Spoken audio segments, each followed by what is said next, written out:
Grace and peace to you in God, who is mystery, who is incarnation, who is spirit. Amen. Many of you know that my oldest son, Evan, is adopted. He was born in Ukraine, and we met him at a baby home in Donetsk when he was 16 months old. He has been a great blessing in our lives. We are so proud of him now, as he is 24 years old. And there have been challenges along the way, partly because of an ambivalent attachment. One time when Evan was 4, we were visiting my parents here in Albuquerque. It was a rough week, with Evan breaking into lengthy tantrums again and again. One afternoon, as we waded out along crying, my mom said to me, "It's like he needs to test you every day.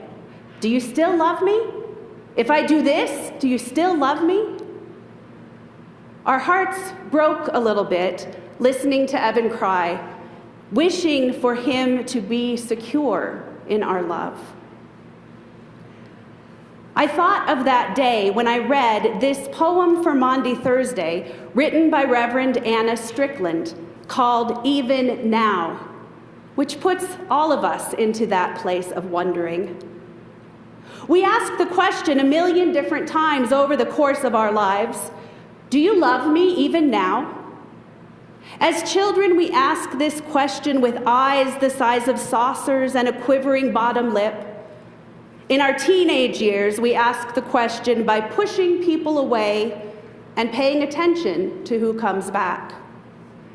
As adults, we ask the question by extending the first invitation and seeing who returns the kindness. Over and over again, we ask the world, do you love me even now? The thing I've learned about God is that no matter what comes before even now, the answer will always be yes. Jesus gathered for Passover supper with his closest friends, the disciples who had traveled with him, the ones who loved him best. And among them, Peter, who Jesus knew would deny ever knowing him, and Judas, who Jesus knew would betray him, in fact, had already betrayed him, making a deal to hand him over to the religious leaders who wanted to see him dead.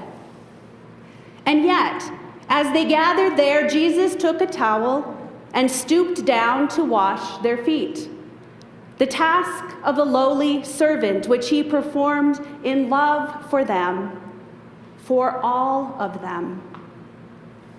Then at the table he took bread and gave it for them to eat, saying, "This is my body given for you, for all of you."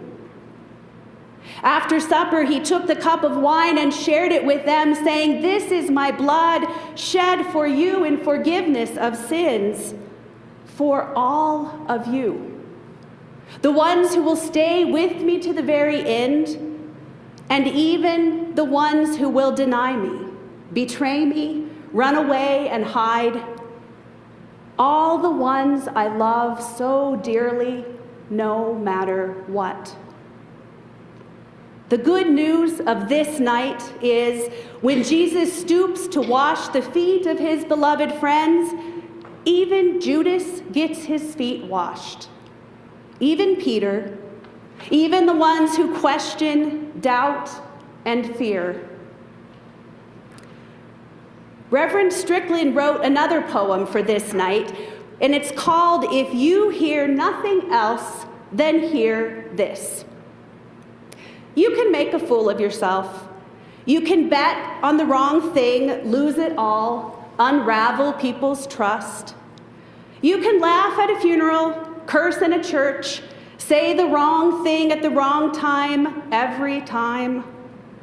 You can lose yourself in a bottle, a relationship, a false sense of security.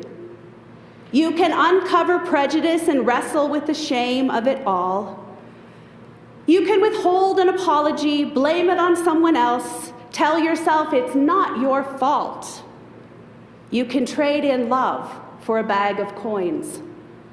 And even then, even still, even now, Jesus will love you enough to wash your feet.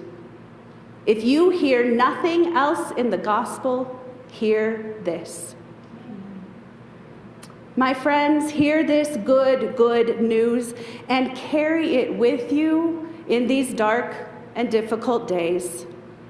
It is the news that holds us through sorrow, through doubt, through fear. The news that keeps surprising us even when we feel we can never do enough, believe enough, or be enough. If you hear nothing else in the gospel, hear this. Jesus will always love you enough to wash your feet. Thanks be to God. Amen.